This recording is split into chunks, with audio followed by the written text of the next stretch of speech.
নতুন জীবন গড়ার কাজে।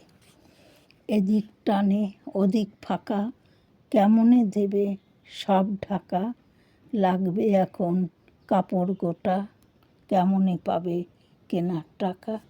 টাকার জোগান যেখানে পায়, সবই দিয়ে ধার মেটায়। বাড়তি কিছুই থাকে না হাতে, অপমান বোধ হয় প্রতিঘাতে।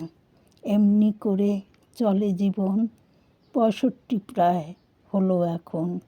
আর কি কোনো সম্ভাবনা আছে নতুন জীবন গড়ার কাজে?